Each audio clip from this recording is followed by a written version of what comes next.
Students, welcome to artistic biology. हमने start किया था क्लास 10 साइंस का third chapter chemical reactions and equations. तो चलिए स्टार्ट करते हैं। स्टूडेंट्स, हम रोज की लाइफ में बहुत सारे केमिकल रिएक्शंस देखते हैं, जैसे आयरन पे रस लगना, मिल्क का कर्ड में कन्वर्ट होना या एलपीजी का जलना। लेकिन अगर हर रिएक्शन को पूरे सेंटेंस में लिखने जाए तो ये डिफिकल्ट बन जाता है और ये ज़्यादा स्पेस भी ऑक्यूपाई करता है। इसीलिए साइंटिस्ट ने एक शॉर्ट और साइंटिफिक मेथड डेवलप किया जिसे हम केमिकल इक्वेशंस कहते हैं। अ chemical equation is a short systematic representation of chemical reactions using symbols and formula. मतलब किसी भी केमिकल रिएक्शन को केमिकल सिंबल्स और फॉर्मूला की हेल्प से शॉर्ट और साइंटिफिक फॉर्म में लिखना ही केमिकल इक्वेशन कहलाता है। अब सवाल ये है, केमिकल इक्वेशन हमें क्या बताती है? केमिकल इक्वेशन की हेल्प से हम जान सकते हैं कौन सा रिएक्टेंट रिएक्शन में पार्टिसिपेट कर रहा है, कौन सा प्रोडक्ट बन रहा है, सब्सटेंस किस फिजिकल स्टेट में है, रिएक्शन के लिए कोई कंडीशन हीट या कैटलिस्ट चाहिए या नहीं, रिएक्शन में हीट रिलीज हो रही है या एब्जॉर्ब हो रही है। यानी एक छोटी सी इक्वेशन हमें रिएक्शन के बारे में बहुत सारी इंफॉर्मेशन बताती है। अब समझते हैं word equation. A chemical reaction written using the name of reactant and product is called word equation. जब हम रिएक्शन में पार्टिसिपेट करने वाले सब्सटेंस के पूरे नाम लिखते हैं तब उसे वर्ड इक्वेशन कहते हैं। सिंपली जब हम copper sulphate plus zinc add करते हैं तो हमें क्या मिलता है? Zinc sulphide plus copper. यानी कॉपर सल्फाइड और जिंक क्या हुए? हमारे रिएक्टेंट्स। रिएक्शन के बाद जिंक सल्फाइड और कॉपर बन रहे हमारे प्रोडक्ट्स, इसीलिए वर्ड इक्वेशन कहते हैं। वर्ड इक्वेशन का एडवांटेज ये है, ये हम समझने में बहुत इजी होती है, लेकिन इनकी लिमिटेशंस भी है। ये रिएक्शन को साइंटिफिक और कॉम्पैक्ट फॉर्म में रिप्रेजेंट नहीं करती, इसीलिए साइंटिस्ट वर्ड इक्वेशन की जगह केमिकल इक्वेशंस यूज करते हैं। अब वही रिएक्शन केमिकल सिंबल की हेल्प से लिखते हैं। अ chemical reaction represented using chemical symbols and formulas it's called chemical equation. जैसे फॉर एग्जांपल हमने कॉपर सल्फेट का फॉर्मूला लिखा है CuSO4 प्लस जिंक का Zn, जिससे हमें क्या मिला? ZnSO4 यानी जिंक सल्फाइड प्लस कॉपर। ध्यान से देखिए, हमने यहाँ पे क्या किया है? कॉपर सल्फाइड की जगह CuSO4 लिखा है और जिंक को Zn लिखा गया है। इसी तरह जिंक सल्फाइड को ZnSO4 और कॉपर को Cu लिखा गया है। यही केमिकल इक्वेशंस है। ये वर्ड इक्वेशन से ज्यादा शॉर्ट और साइंटिफिक और यूनिवर्सली एक्सेप्टेड होते हैं। दुनिया के किसी भी देश के का साइंटिस्ट इसे देखकर रिएक्शन को समझ सकता है और इसीलिए केमिस्ट्री में केमिकल इक्वेशन यूज किए जाते हैं। अभी कंपोनेंट्स ऑफ केमिकल इक्वेशन। अब इस इक्वेशन के पार्ट समझते हैं। CuSO4 प्लस Zn बन के क्या बना? ZnSO4 Cu। सबसे पहले लेफ्ट साइड देखिए। लेफ्ट साइड पर जो सब्सटेंस होते हैं उन्हें रिएक्टेंट्स कहते हैं। रिएक्टेंट्स वो सब्सटेंस होते हैं जो रिएक्शन को स्टार्ट होने से पहले प्रेजेंट होते हैं। कोई भी रिएक्शन स्टार्ट होने से पहले जो सब्सटेंस प्रेजेंट होते हैं उन्हें हम रिएक्टेंट्स कहते हैं। यह CuSO4 और Zn रिएक्टेंट्स है। अब राइट साइड देखिए। राइट साइड पर जो नए सब्सटेंस बनते हैं उन्हें प्रोडक्ट्स कहते हैं। यहाँ ZnSO4 और Cu प्रोडक्ट है। बीच में जो आपको एक एरो दिख रहा है, ये रिएक्शन की डायरेक्शन को शो करता है कि रिएक्शन एक्चुअली में कौन सी डायरेक्शन में हो रही है। मतलब रिएक्शन रिएक्टेंट से प्रोडक्ट की तरफ जा रही है। और आपको प्लस का साइन दिख रहा है, ये बताता है कि दो या उससे ज्यादा सब्सटेंस रिएक्शन में पार्टिसिपेट कर रहे हैं। तो स्टूडेंट्स, अब तक हमने देखा कि केमिकल इक्वेशन रिएक्शन का एक शॉर्ट और साइंटिफिक लैंग्वेज में रिप्रेजेंट करती लेकिन सिर्फ केमिकल इक्वेशन लिखना ही इनफ नहीं होता, इक्वेशन को सही तरीके से लिखना भी बहुत इंपॉर्टेंट है। तो समझते हैं rules for writing a chemical equations. सबसे पहला rule number 1, reactant are written on the left side. जितने भी रिएक्टेंट्स होंगे वो एरो के लेफ्ट साइड में ही लिखे जाएंगे। बट ऐसा क्यों? क्योंकि वो सब्सटेंस है जो रिएक्शन के शुरू होने से पहले प्रेजेंट होते हैं।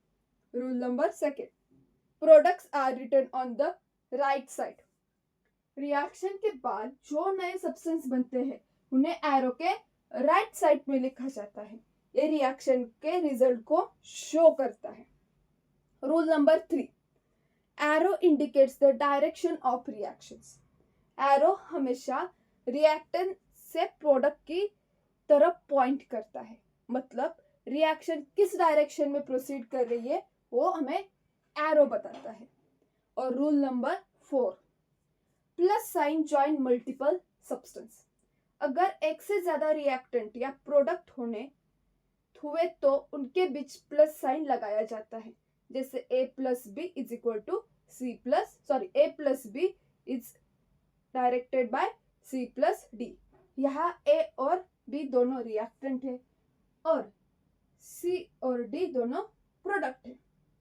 Rule number 5, physical state should be mention. Equation में सब्सटेंस की फिजिकल स्टेट मेंशन करना बहुत इंपॉर्टेंट है, क्योंकि इससे हमें पता चलता है कि सब्सटेंस सॉलिड है, लिक्विड है, गैसेस है या वाटर में डिसॉल्व है। So symbols used in a chemical equation. Chemistry में कुछ स्टैंडर्ड सिंबल यूज हुए जाते हैं। Small s is equal to solid state. जब कोई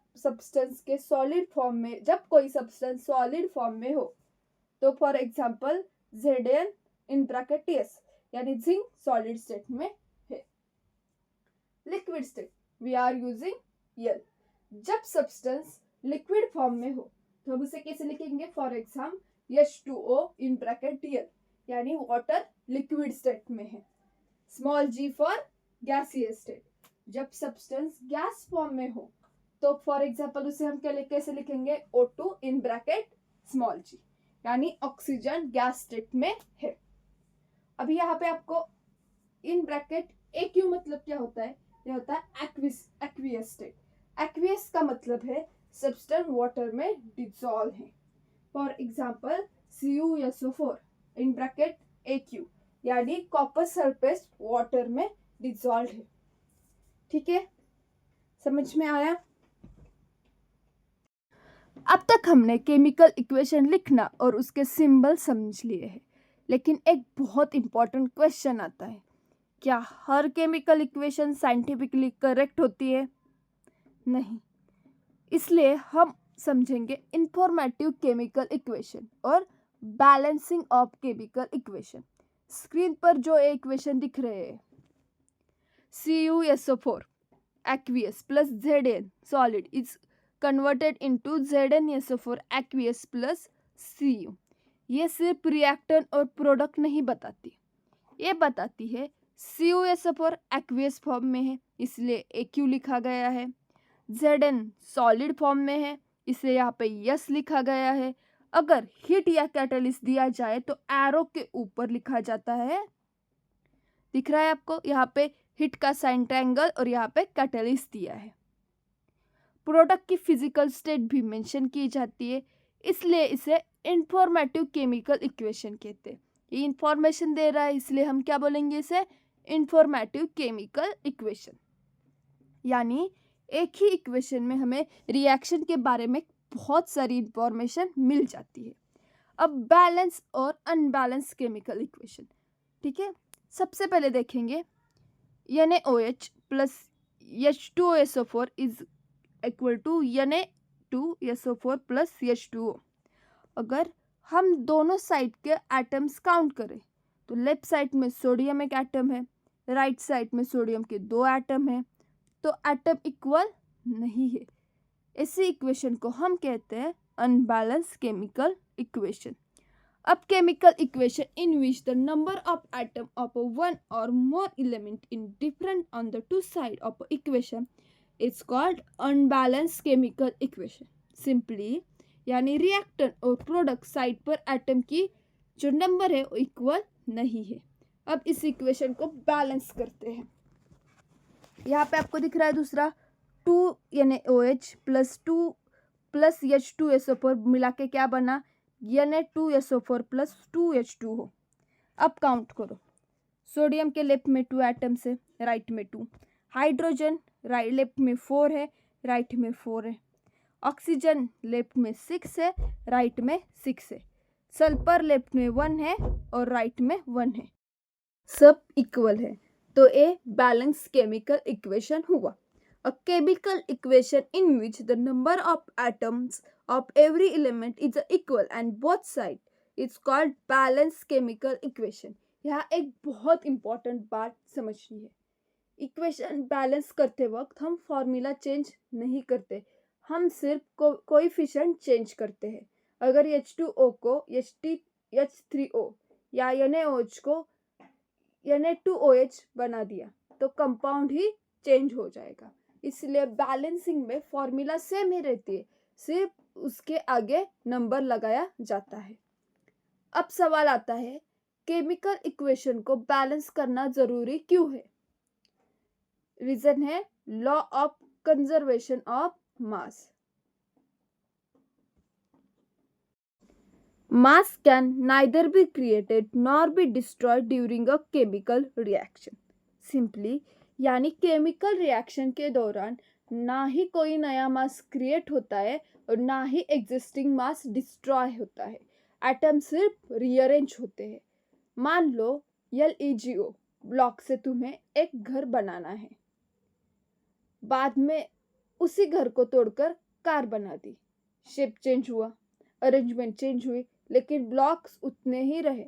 बिल्कुल वैसे ही केमिकल रिएक्शंस होते हैं। एटम टूटकर खत्म नहीं होते, नए एटम अचानक से क्रिएट नहीं होते, बस उनकी अरेंजमेंट बदल जाती है। और इसी वजह से total mass of reactants is equal to total mass of product. और इसी प्रिंसिपल के अकॉर्डिंग हम केमिकल इक्वेशन को बैलेंस करते हैं। स्क्रीन के डायग्राम में भी यहाँ दिखाया गया है। रिएक्शन के पहले कुछ एटम प्रेजेंट है, रिएक्शन के दौरान वो रीअरेंज होते हैं, रिएक्शन के बाद नए प्रोडक्ट बनते हैं, लेकिन टोटल एटम की जो नंबर होता है वो सेम ही रहता है। इसीलिए बैलेंसिंग सिर्फ एक मैथमेटिकल स्टेप नहीं, एक केमिस्ट्री का एक फंडामेंटल प्रिंसिपल भी माना जाता है। अब इस चैप्टर के कुछ इंपॉर्टेंट टर्म्स देखते हैं। Formations of zinc sulphide, copper sulphide aqueous plus Zn, और इससे हमें क्या मिला zinc sulphide aqueous plus copper. यहाँ जिंक कॉपर से ज़्यादा रिएक्टिव है, इसलिए जिंक कॉपर को उसके कंपाउंड से रिप्लेस कर देता है। ये एक डिस्प्लेसमेंट रिएक्शन का एग्जाम्पल है। Decomposition of calcium carbonate CaCO3 solid, उससे क्या बना CaO solid plus CO2 gas. जब कैल्शियम कार्बोनेट को हीट किया जाता है तो वो टूटकर कैल्शियम ऑक्साइड और कार्बन डाइऑक्साइड बनता है। एक कंपाउंड टूटकर दो प्रोडक्ट रहते हैं, इसीलिए इसे कहते हैं डिकम्पोजिशन रिएक्शन। थर्ड है फॉर्मेशन ऑफ वनस्पति घी। अभी वेजिटेबल ऑयल प्लस H2, उससे क्या बना वनस्पति घी, और यहाँ पे क्या हुआ कैटलिस्ट निकेल। यहाँ हाइड्रोजन वेजिटेबल ऑयल के साथ ऐड होता है और इसी प्रोसेस को हम कहते हैं हाइड्रोजनेशन। इसी मेथड से वनस्पति घी बनाया जाता है। अब formation of silver chloride AgNO3 aqueous plus NaCl aqueous मिला के क्या बना AgCl प्लस NaNO3 एक्वियस। यहाँ सिल्वर क्लोराइड एक वाइट इनसोल्युबल सॉलिड के फॉर्म में अलग हो जाती है और इसीलिए AgCl के साथ डाउनवर्ड एरो दिया गया है। फॉर्मेशन ऑफ प्रिसिपिटेट यानी एक इनसोल्युबल सॉलिड बन गया है। अभी कुछ पॉइंट्स क्विकली रिवाइज करते हैं। वर्ड इक्वेशन मीन्स सब्सटेंस के नेम यूज करते हैं। केमिकल इक्वेशन मीन्स सिंबल्स और फॉर्मूलाज यूज करते हैं। रिएक्टेंस मीन्स रिएक्शन की left side, product means reaction की right side, arrow direction of reaction, plus sign multiple substance participate कर रहे हैं। हम एस से डिनोट करेंगे सॉलिड, लिक्विड को हम यल से डिनोट करेंगे और जी को हम स्मॉल जी से हम गैस डिनोट करेंगे। AQ से हम एक्वियस सॉल्यूशन डिनोट करेंगे। अगर एरो अपवर्ड डायरेक्शन में तो गैस इनवॉल्व, अगर एरो डाउनवर्ड डायरेक्शन में तो प्रिसिपिटेट फॉर्म, और जो ये ट्रायंगल वाला साइन होता है वो हीट का साइन होता है। बैलेंस इक्वेशन में एटम इक्वल होते हैं। बैलेंस का basis law of conservation of masses है। Mass of reactor is equal to mass of product. I hope students आपको आज का वीडियो पसंद आया हो। अगर हमारा वीडियो पसंद आया हो तो हमारे चैनल को सब्सक्राइब कीजिए और ऐसे ही वीडियोज़ को और देखने के लिए वो बेल आइकन भी प्रेस कीजिए। Thanks for watching.